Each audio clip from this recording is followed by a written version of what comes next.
Diversifikasi pangan adalah upaya untuk memperkaya ragam jenis makanan yang dikonsumsi, sehingga masyarakat tidak bergantung pada satu jenis makanan pokok saja seperti nasi. Ini dapat dilakukan melalui pengalihan pola makan dari satu jenis makanan pokok ke sumber karbohidrat yang lain, seperti jagung, ubi, sagu, dan talas. Serta mengolah bahan pangan menjadi berbagai produk turunan. Strategi penyuluhan berguna untuk mendorong diversifikasi pangan. Umumnya bersifat adaptif, partisipatif, dan terintegrasi. Dengan fokus kuat pada pemanfaatan potensi pangan lokal dan teknologi. Tujuannya adalah untuk meningkatkan ketahanan pangan, memperbaiki gizi masyarakat, dan memanfaatkan kekayaan pangan lokal Indonesia. Teman-teman, di sini saya akan memberikan strategi dalam diversifikasi penyuluhan. Meliputi yang pertama ada metode penyuluh yang interaktif dan partisipatif. Yang kedua ada pemanfaatan dan promosi pangan lokal. Selanjutnya yang ketiga ada pendekatan komunikasi dan edukasi yang menyeluruh. Yang terakhir, yang keempat, ada integrasi teknologi dan digitalisasi, yaitu memanfaatkan teknologi digital untuk menjangkau khalayak yang lebih luas.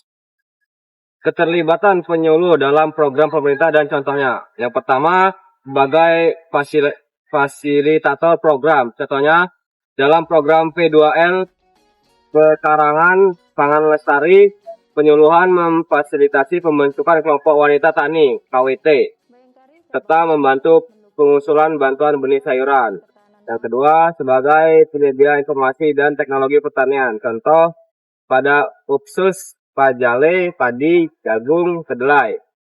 Penyuluh memberikan pelatihan menggunakan sistem tanam jajar legowo untuk meningkatkan hasil padi. Yang ketiga, sebagai pendamping kelompok tani.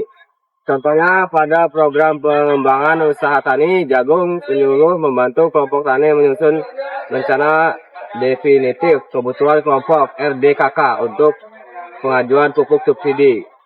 Yang keempat, sebagai penghubung liaison antara petani dan pemerintah. Contoh, dalam KUR Pertanian, penyuluh membantu petani memenuhi syarat administrasi untuk mengajukan kredit usaha rakyat, lebih tepatnya KUR. Yang kelima, sebagai pengawal dan pengendali data lapangan penyuluh. Contoh, di program UPTUS, penyuluh melakukan pengawalan tanaman dan panen di sawah, kemudian melaporkan data produksi harian mingguan. Dalam program Sikat Tani, Sistem Informasi Keterpaduan, penyuluh mencatat identitas petani dan lahan melalui aplikasi. Yang keenam, sebagai motivator dan penggerak petani.